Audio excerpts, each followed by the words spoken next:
So thanks everybody for joining. Excited to talk about this. I've spent basically my whole career in dealing with this issue of how do we get people to do what we want them to do when maybe they don't so much want to do it. And that is a intractable problem at a lot of companies and organizations, and it gets harder and harder at scale. So, as with any presentation, let me make sure that my screen is actually showing up for you. Can somebody give a thumbs up if you're able to see an agenda slide now? Awesome. So pretty basic. I'm going to go through, tell you a little bit about myself, why I have any semblance of an idea on this topic, and then dive into why is it exactly that change is so hard? What is it that makes this particular thing so difficult? How do we get people to care about our cause?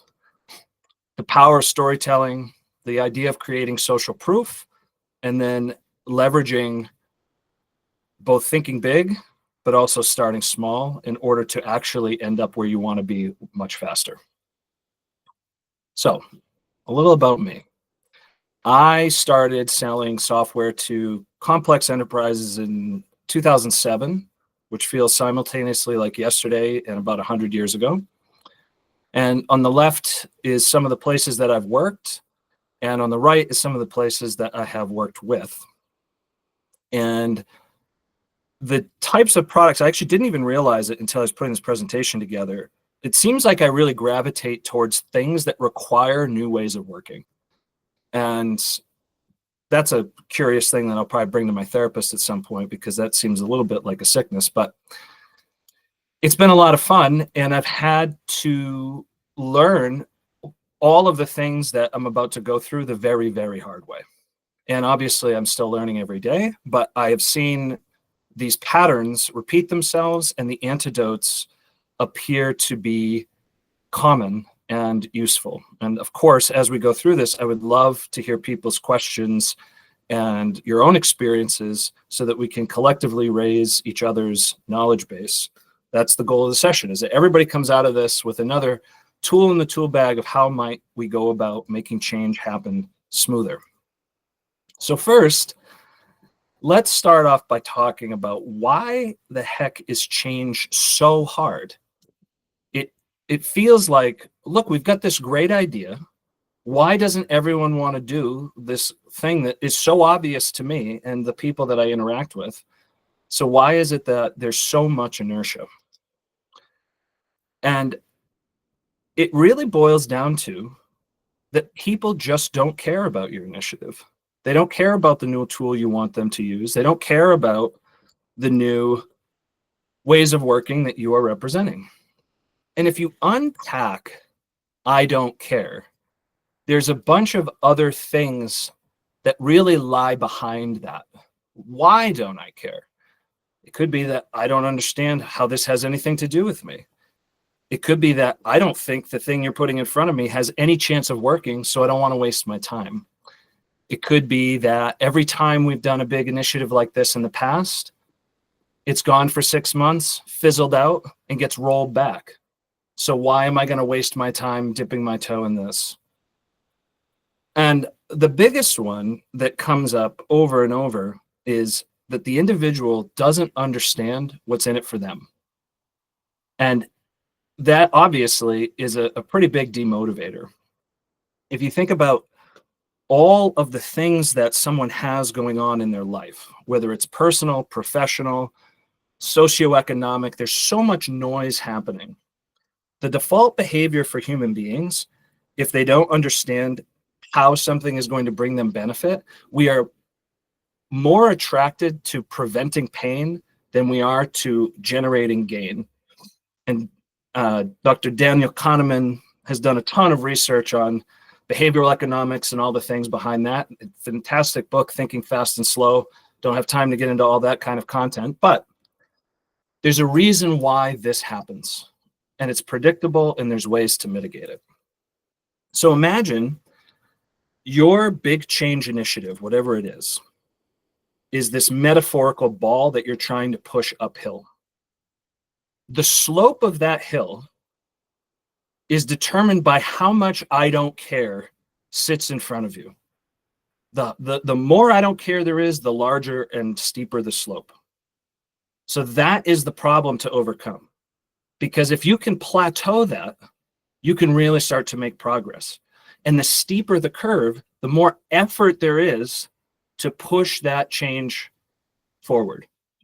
So if you think about that metaphorically, everything that we're doing is we're trying to reduce the slope of that curve, reduce the amount of I don't care that exists in an organization so that people will reduce the friction and hopefully eventually help to promote whatever the thing is that you're doing. So how do we make people care? That sounds like a fairly easy premise, but some of you might work for companies that have hundreds of thousands or millions of employees, right? So that's not an easy thing to do. Think about the variety of roles, responsibilities, personalities, learning types. I mean, there's just so much variety. So how do we tackle this? No matter what the audience, these are some core principles that will help unlock making somebody care. The first is make it feel familiar. Actually, before I even go into these, let me explain. I'm going to go back to that thinking fast and slow concept from Danny Kahneman and his colleagues. There are two modes of thinking that happen in the brain: system 1 and system 2 thinking. System 1 thinking is automatic, subconscious, reflexive. It is how we drive a car with our pinky and go 40 miles and don't even realize that we've made the drive because our body's just doing the thing. System 2 thinking is highly cognitive intensive. There's a lot of thinking, a lot of processing, and you're leaving much less out. You're not using pattern recognition. You're using a lot of structured logic. The difference between those two things is caloric expenditure.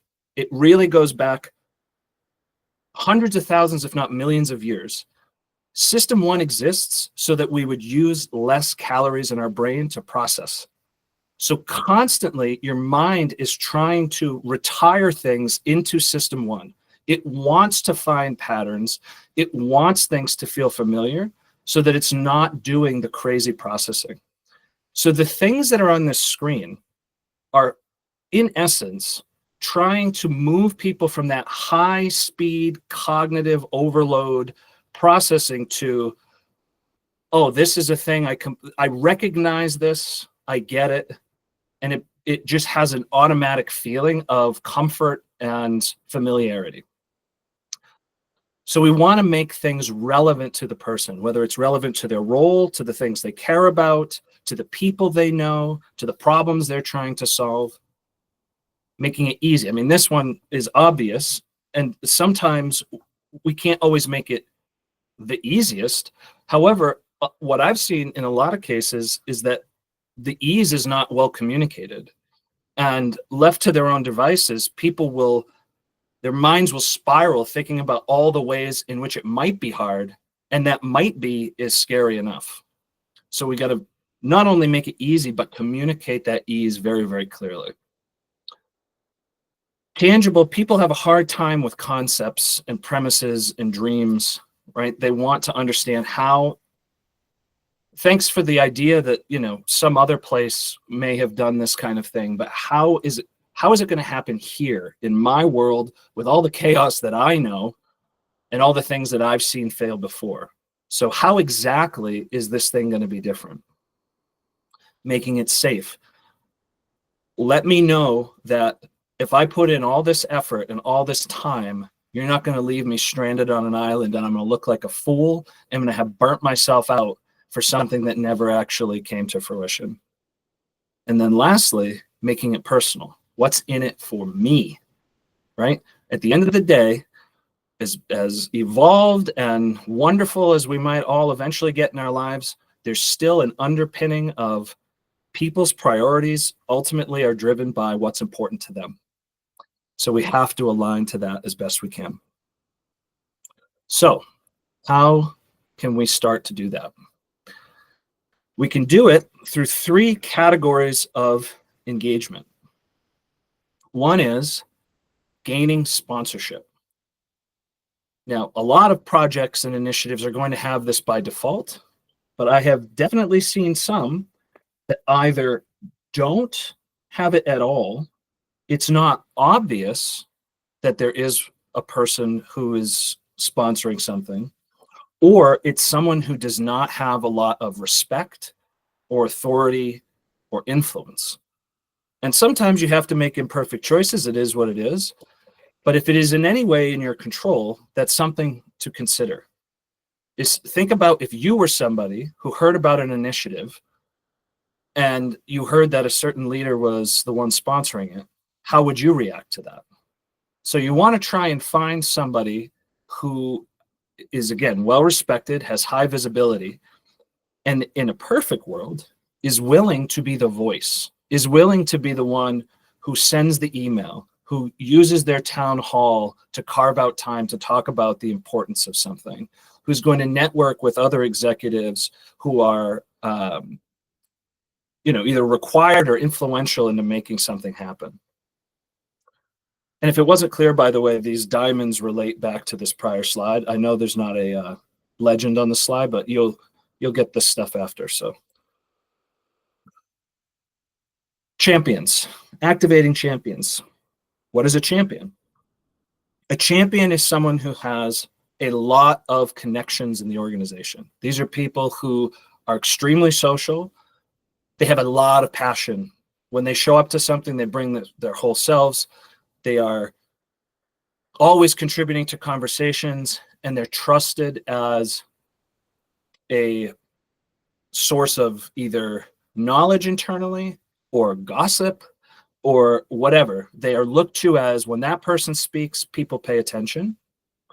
And that can be enormous for multiplying the impact of things that you're trying to communicate and activate. This last one, as it indicated by the number of diamonds under it, is the most powerful and, in my experience, often the most overlooked, which is engaging mavens. What is a maven? The first time I heard that word was in Malcolm Gladwell's book, The Tipping Point. And it was talking about social phenomena and how a small number of individuals would be the catalyst to create a cascade of behavior. It's like a social contagion. Mavens are the people who, when you are around the water cooler and it comes up, if we lost Rebecca, if she got run over by a bus, we'd be in a lot of trouble, because this person knows everything in their domain. They know where all the bodies are buried. They know where, everything that's hard, everything that's easy. They know everything inside and out. This is the person who, the senior vice president, despite them being an analyst or somebody on the front line, calls them into their office when they're ready to make a huge decision and asks their opinion about something, because they know this person is extremely detail oriented. They know everything about the business and the risks and technologies and et cetera. Why does that matter? That matters because your believability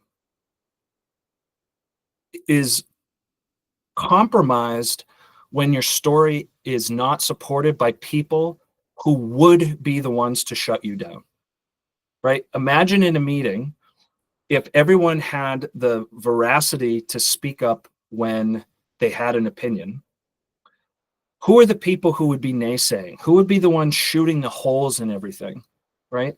These are the mavens. These are the people that you want to try and find a large enough cohort of, that when someone sees, oh, Rebecca and John and Marcus are on board, there's a subconscious feeling of like, oh, this is safe. Because if they're on board, they know a lot more than I do. So they've clearly torn this thing to shreds. And if it works, then great. Right? So it's creating that sense of psychological safety. And it will also help tick a lot of boxes, because frankly, if you don't engage these people, you are going to come into situations where it's like, oh, I didn't think of that edge case. And now all of a sudden I'm 6 months in and I'm trying to untangle a giant cluster that could have been avoided if we had exposed ourselves to a little bit more friction early in the process. Because, yeah, a lot of diamonds here. What's not represented is this is a high friction group. They're going to require you to cross your T's and dot your I's. But believe me, you want to do that early versus late. A lot of momentum gets lost later in projects when the wheels start coming off the bus because we were too nervous to get real feedback and exposure early on. Okay. That's fun. We've got these 3 groups of people in this plan. How do we make people care? What if there's 100,000 people I need to go convince? I better figure out how to do this efficiently, or I'm going to be, raising my great grandkids while I'm still trying to get somebody to do something differently.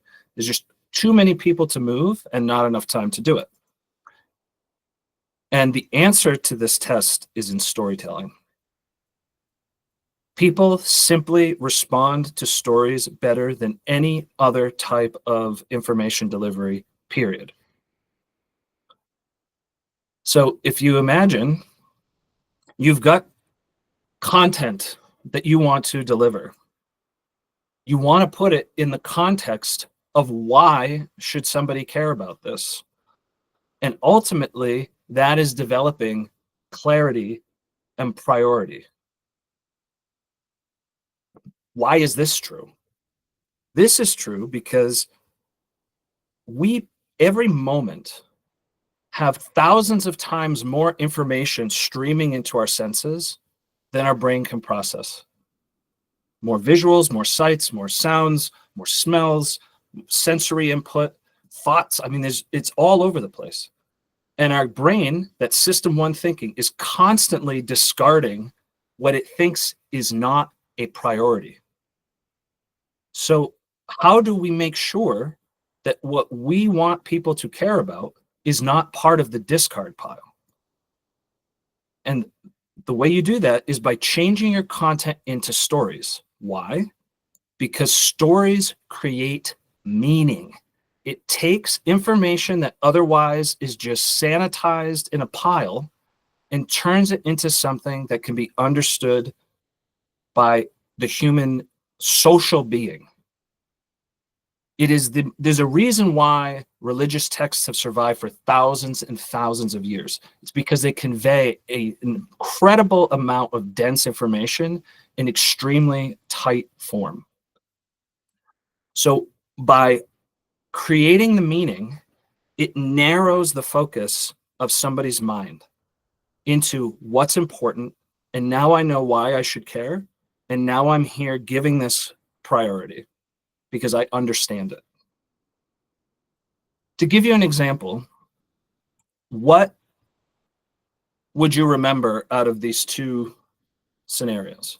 One is I just give you a list of facts, just ostensibly random facts about a situation, right? And I'm going to come back the next day and I'm going to ask you to recall some semblance of information about these facts. Or I take the exact same facts and I just organize them in a story. It doesn't matter what this says, by the way, although you're welcome to read it.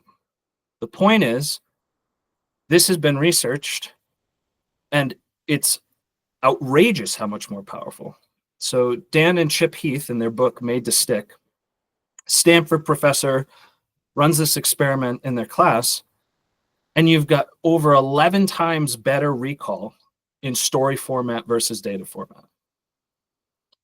And a lot of the presentations that I see that happen at big companies and organizations tend to be in data format. And so we've got to think more about how do we package this in a story that people will be inspired and motivated by. One of the other challenges is you are very likely trying to communicate something that is unbelievably complicated. And you can't do it all at once, or else the context will be lost. We have to take people on a journey, one layer at a time. So, for instance, let's say I have somebody visiting from Europe and I'm trying to recommend a restaurant to them, and they've never been to the United States. They don't know anything about the geography. And I just start giving them details about exactly where this place is and why it's important to me, et cetera, et cetera. They're going to get completely lost, and they're going to have no ability to navigate there because they've never not anchored themselves in anything. There's just too much information coming in with not enough context. I'm going to bring them in on a journey of like, oh, here's the United States. By the way, I live in Massachusetts. This place that I'm talking about, it's in the capital city called Boston. There's a bunch of different districts in Boston. This one happens to be in the seaport, and it's right on the water. It's got great views. Like, you absolutely right. You unfurl a layer at a time to bring people along into exactly where you want them to be without overwhelming them at any individual step. The other thing to consider is framing. If you don't give the right frame, information can be interpreted very differently. Here's an example. Let's say you've deployed a new tool. User adoption's at 50%. Is that good or bad? Well, if we're running a pilot and there's been no training, that's really fantastic. 50% of people are using it. Holy cow. If I'm a bank, I've deployed a new tool and it's for compliance and only 50% are using it, I'm going to jail. Right? These are two radically different scenarios with the exact same information. So as we're conveying information, we have to be very careful about how we frame it so that we're not letting the randomness of people's subconscious interpretations come into play. We want to guide them towards the story we're trying to tell. And lastly, when it comes to that notion of safety and familiarity, etc., we got to prove it. All of the best change management scenarios I've ever seen started with either phase one or a pilot or whatever you want to call it. So we don't want to lose track of thinking big. The whole reason we're doing this big change initiative is because we want to make something very different than it is today.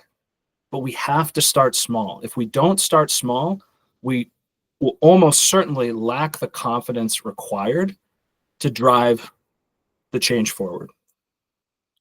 So how do we start small? What does a pilot look like? Well, first of all, we want to start with maximum engagement. We don't want to start with the people who are the hardest to interact with, the people who could care less, right? Like, that's just not going to be useful to our initiative. We want to make sure that the people we're engaging with have enough bandwidth that they could even do the things that we're asking them to do, right? So can we carve some percentage of somebody's weekly time to dedicate to this thing that we're working on? Can we readily measure the impact? I cannot explain how often this gets ignored. You have to know, did it work or not? Are we driving towards the thing that we're trying to get in terms of an outcome? So in order to have proof, we've got to have a way of measuring, did this work? The champions and the mavens, it would be everything that we've talked about so far would be dramatically reduced in terms of efficacy if we don't have them at the table. So part of that pilot, you want to engage at least some of those experts and some of those social change agents so that when it does work, you get that momentous movement of the believability from the mavens and the social connection of the champions who are going to go spread that message like wildfire. And in order to make it believable for those mavens, you have to have a pilot that is at least somewhat representative of the complexity your organization does, right? If you do something that is so kindergarten level and then try and sell it as, oh, we're going to scale this exact thing, people are going to roll their eyes and say, okay, that's cute that you did it at that small scale, but it's never going to make it all the way. So each one of these things that we talked about acts like a mitigating factor on that slope we talked about of I don't care. Every new thing that you do reduces that slope, And ultimately, there will be a point over which you have momentum and the ball rolls itself, right? The people that you have engaged, the mavens, the champions, etc., it has a runaway effect, and you actually have a negative slope, and it just moves under its own volition. And that, of course, is, I hope, ultimately what everyone's trying to get to, so that every day you don't wake up and think, oh my God, how am I going to push this thing forward? So net, we work on these things through those methods, and we activate people's caring. That's all I got for content. Thanks for coming to my TED Talk. So questions, thoughts, does this resonate? Feel free to raise a hand. Feel free to come off mute. Feel free to put it in the chat. Feel free to hang up. Hey, Matt. Yes, sir. Hi, David. Hey. First of all, excellent presentation. Really, really, really good. I just wanted to throw some thoughts out there. I can start with this slide right here, where you have make it personal. Mm-hmm. Also can mean make me successful. That's just another little tweak on that. Another comment on the Maven slide where you had the three different, agree with everything you said, but I think the one thing that makes a Maven stack out, and I'm always trying to improve on this, is you got to be a good communicator. I mean, I think this is all about communicating practically, but I mean, I think you got to almost have that like underscore everything here, be a good communicator. And this is about communicating. So that's really good.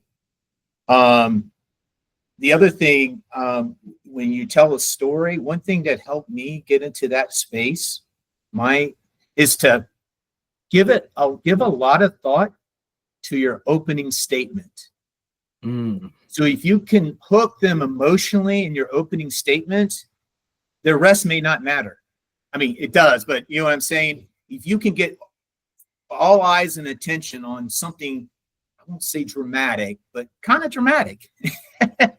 Like, for instance, I was talking to the LT the other day, and I was reading out our survey results, and I made a comment of something along the lines, this could be the most important year for our CX strategy.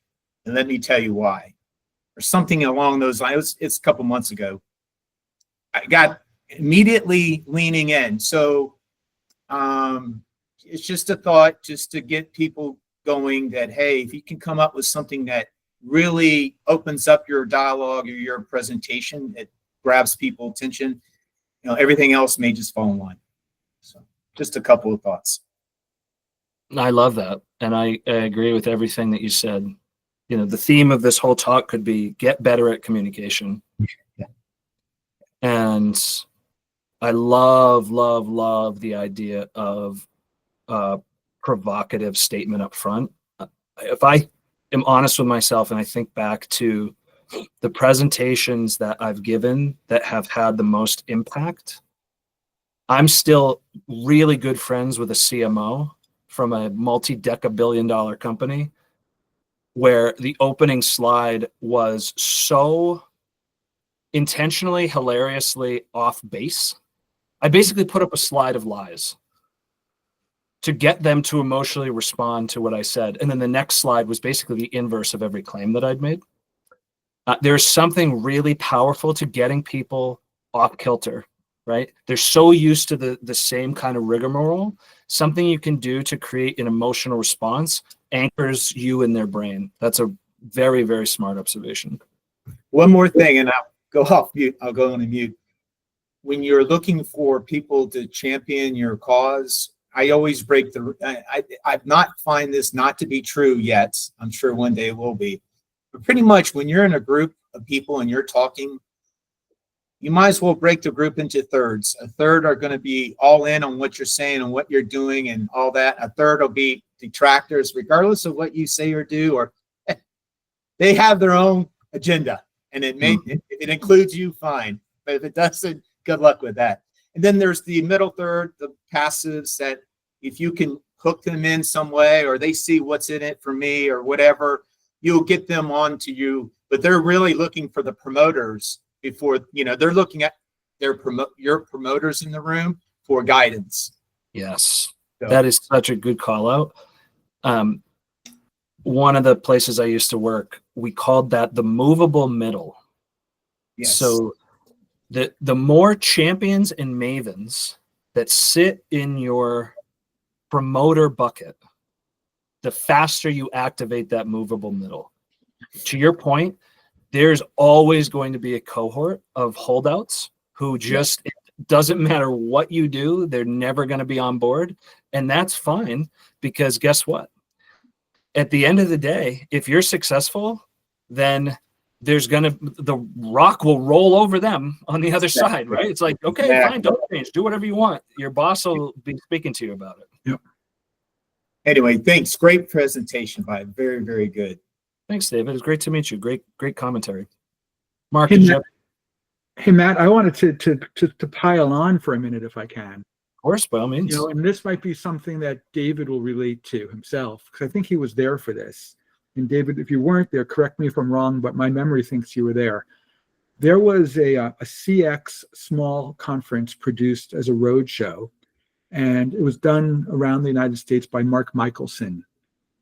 And he had a stopover in Atlanta a few years ago, where they had a bunch of folks in the room, and they had a bunch of presenters up on stage.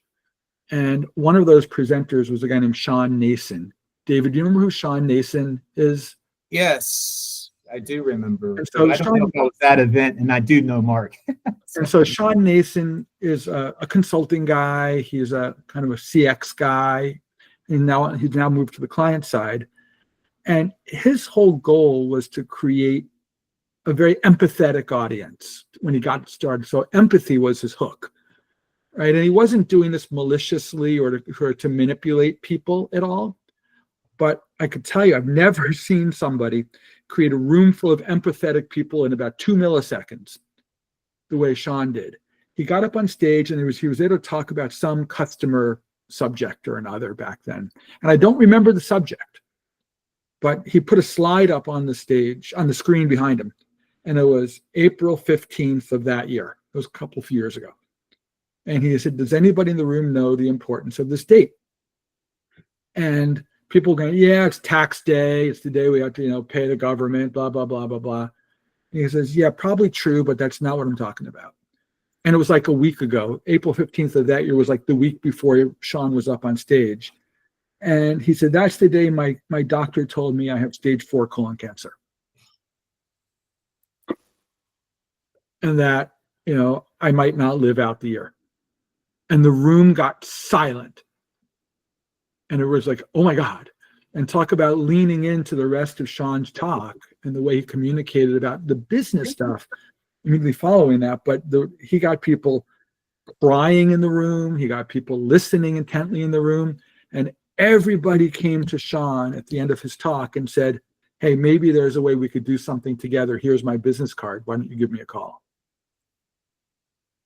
And it was really just about creating a sense of connection with his audience in a really clear and understandable way. And he used his unfortunate news to do that. I wish I knew how to annotate in Google Meet so that I could circle 1 trillion times around meaning, right? Yep. He created instantaneous, deep meaning. Oh, yeah. That's very, obviously, condolences to him. And obviously you don't want to have to be going through such a dramatic situation to be able to pull people into a powerful state, but it's a really good example of how that works and why it works. Phoebe, did I get that right? Yes, that's correct. Nice to meet you, Matt. Thanks a lot for the interesting presentation. I completely agree with what you said. I was wondering if you also use in your storytelling the 4 goals of storytelling. That storytelling should be entertaining, educate, inspire, and convince. Like in a TED Talk, you often see all 4 of those goals. Yeah, and it depends on the purpose, but I always like to use it. I'm curious how you see it. So is entertaining, educating, inspiring, and what was the third one or fourth one? Convince. Convince. Yes, exactly. So I actually have not heard of that framework, but I'm just reacting to it in real time. People, if you look at how people select mates and friends, being entertained is a huge piece of that puzzle. We are drawn naturally to people we find funny and interesting. So I think making a presentation or telling stories that are entertaining, I think is absolutely a fantastic idea. Educating, bringing something novel to somebody opens up a new part of their mind that creates plasticity. If they feel like everything that they're seeing and hearing is old, the mind remains dormant and no new neural connections are going to be made. So inserting something, especially early, that's thought-provoking, that feel that it will open up their mind literally to new concepts. Inspiring is, I think, again, hammering home on this meaning concept of I care because there's something that is emotionally involving for me. And then convincing is that other end of the coin. We go back to the concept of the mavens. Why do we want them involved? Because I can trust that they've thought through that this is a good idea. And so laying out the facts, right? You open the heart, so that there's an emotional response. So you're convinced emotionally, and then you support that fact or that decision with facts. I think that's a fantastic framework. I wish I had it a week ago when I was making these slides. You know, Evie, there's a old saying that all business is show business, and that's exactly what I just heard from you. So if we can become in a way, we're actors in this presentation right here. What Matt's saying, we're all actors. Yeah, exactly. Yeah. Thank you. Ruben, you had a comment in the chat. Are there any relevant differences to mention if you work inside an organization or as an external or interim stakeholder? And I don't think that there's any differences in the structure. I think that unfortunately, it makes the slope steeper. Because if you are an external party, the trust level tends to be lower. And so the amount of thoughtfulness and the number of champions and mavens you might want to bring to the table is going to, you're going to need more of that than you would if you were a well-known entity that people already trusted. And you could even say that from, it doesn't just have to be internal, external. It's like, does anybody in this company even know who I am? If nobody knows you and there's no base layer of trust, you might as well be an external entity, as opposed to, oh, this person saw me at All Hands last week give a presentation that was blessed by the CEO. Like, you're playing from two totally different starting positions. And so that's definitely something that you need to keep in mind. I'm not sure if that was helpful, Ruben. Oh, thumbs up, I'm guessing yes. Chaim, did I get that right? You did. Yeah, it's a tough one. You did get it right. Hi, Pleasure. Matt. This has been, yeah, pleasure to meet you too.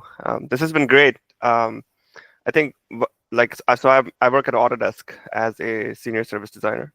And we've been almost 2 years into our journey with TheyDo and journey management.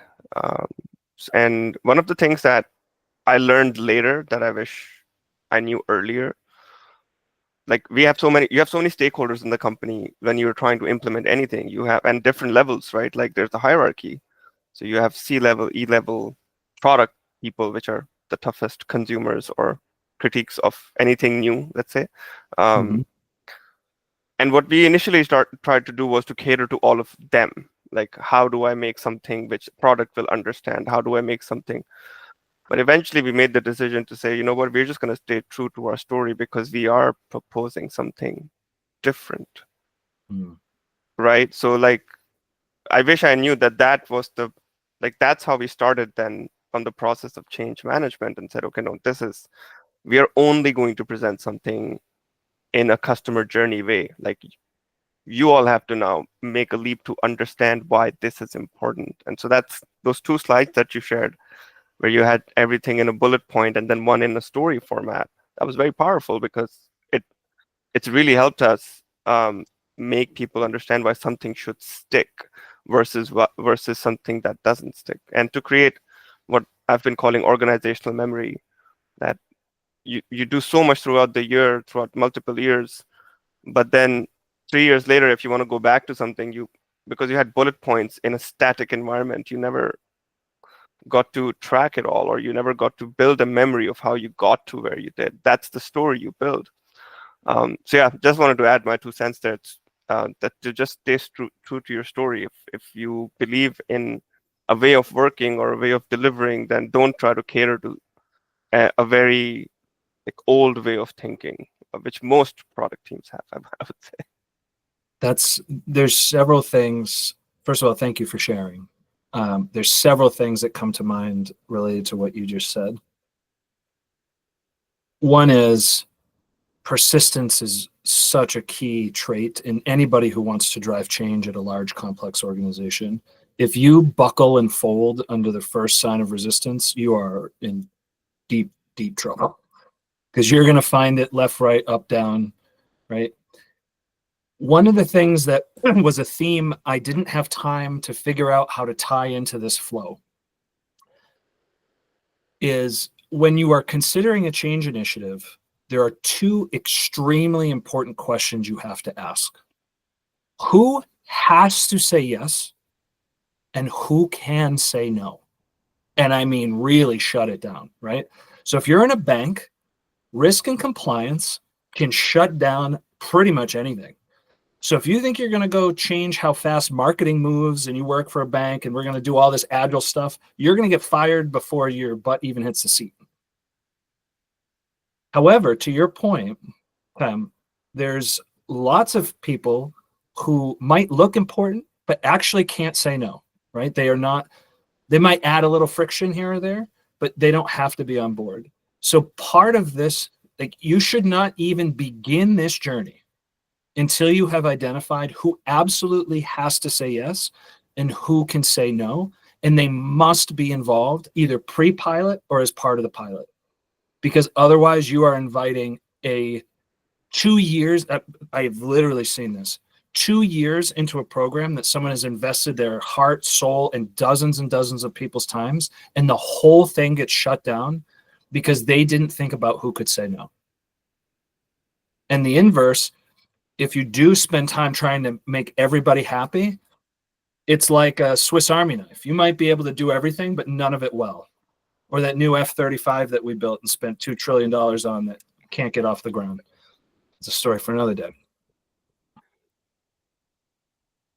That's very powerful. We've always thought about who should say no, because of course the strategic way, who is the top dog you can get on your side. But yeah, I never thought about who could potentially say no. Luckily, we've gone through legal Nice. and the compliance teams on multiple levels, and so far it's been good. But that's interesting. I'm going to think more about that. Thank you. You're welcome. Thank you for the commentary. Any other thoughts, questions, random musings? Ting Ting, I know you. Hi, Matt. Nice to see you here. So I was actually following also Roseanne's talk about change management. She was using the EAST framework, and here you're using another framework. And then I was thinking, it's not a change management framework, but I think some of you might have read Art of War from Sun Tzu. And the first sentence, or one of the first sentences there, is exactly very, very similar to this. It's, if you want to win the war, there are 3 things you need to take care. One is the time, and then is the location, and then is the people. So you want everything to be right among these 3. And we talked a lot about the people, how to identify the right people, how to make allies with them. And then I think you also touched upon the other two, and especially in Roseanne's EAST framework, the T means timely, and we need to always ask the question, why now? Why is it not in 3 years, right? And the location can be interpreted into the first scope, the first project, where you start. If you're a multinational organization, where is the best place to start? I have a customer telling me like, we want this country to start because they're slowest. And if this succeed there, it might be succeeding in other countries as well. And at that point, we might be able to challenge if we have a framework of change that can challenge, is it the right location to start, and so on. And with time also, everything is related to people. Actually, this morning I had a chat with another customer, and he said, it's very important to seize the moment. And when you see someone asking more from you, and that might be the moment that you want to push the things opening up in more details, and then you can push for the change. So I see very interesting connections, just that comment. First of all, thank you for that. I would not have made that connection, and I love it. I'm going to actually do some thinking about how to incorporate that.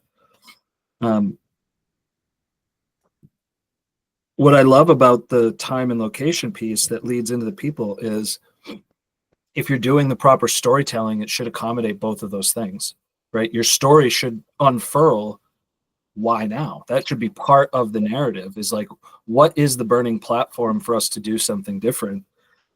And where to start? Why are we selecting this group as the place to start? Why is this the best idea? What are we going to get out of it in terms of making sure that it can scale, that it handles complexity, whatever the things are that are subconsciously going through people's minds that might be reason to be a detractor. That's really great framing. Thank you for that. Hey, Matt, I'd like to just say something about what Ting said. Yes. I love what she said.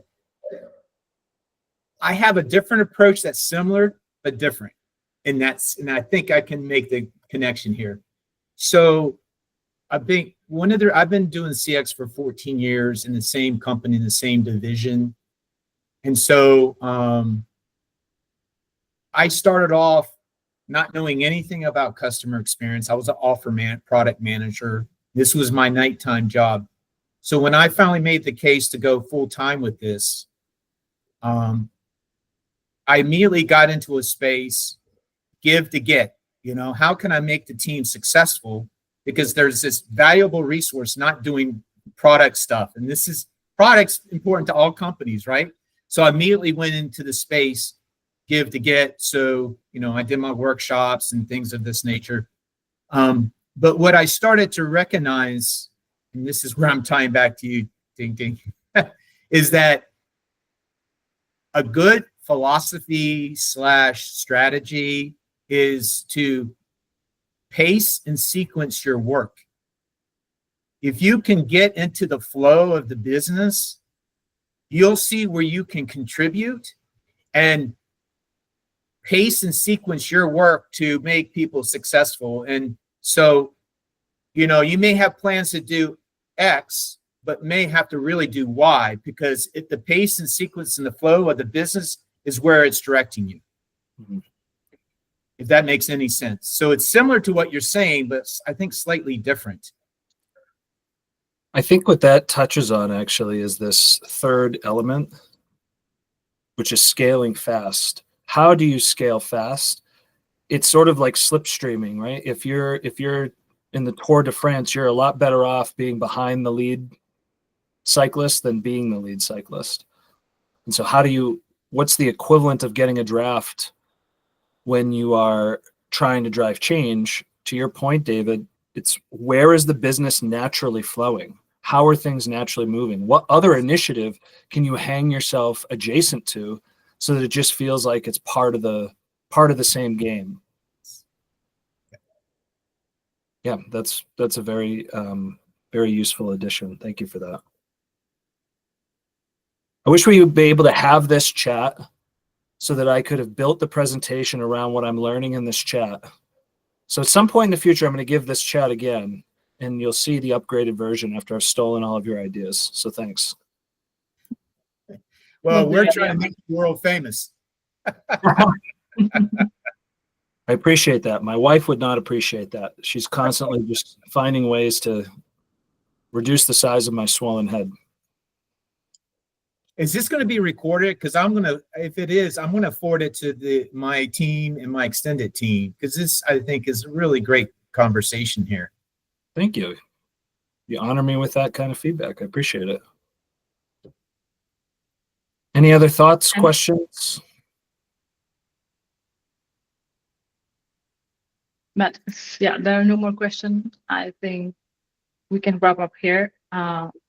Thank you for going into the slides. But before, we would like to invite you to our upcoming coffee chat in the community, which is happening in 2 weeks on March 20th, hosted by Mamie, our amazing design team lead, and she will share some of the design thinking and iteration process behind our recent releases, and you might even get a sneak peek at what's coming next for TheyDo. So make sure to register. We are linking in the chat I just sent, and we'll also include the invite together with a recording, David. So yes, this is recorded in the follow-up email tomorrow. And if you can go to the next slide, Matt, please. If you're not a member of our Journey Management Slide community yet, we would love to have you and connect you with fellow journey professionals, journey management professionals in the field. So you can go to theydo.com/community to join. And yeah, to wrap up, I want to give a huge thanks to Matt for hosting the session and sharing his knowledge in this powerful presentation. And of course, thank you to everyone who joined today and for your great comments and questions. So Matt, any last words from you? I just saw someone raise their hand. I'm not sure if that was by accident or if someone's got a question. Hello, Green. That was my mistake. My apologies. Yeah, no worries, Russ. Awesome. Well, thanks again for your time and attention. I really appreciate it. Putting the content together for this was very useful in reformulating some of my own thinking. And it was incredibly useful to have all of your perspectives and thoughts. So I appreciate you all. Good luck out there. If you do happen to have some success with any of these techniques, I'd love to hear about it. And if you want to muse over other ideas, feel free to add me on LinkedIn, send messages. Like I said, I have a sickness around this kind of thing. So by all means, the door's open. Hey, Matt, thank you for all the effort that you put into this and for hosting us here. You bet. Thanks, Mark. All right, everybody. Enjoy your weekend, and hopefully I have a reason to talk to you soon. Thank you, everyone. Hope to see you in the next one. Bye-bye. Thank you. Thank you. Bye-bye.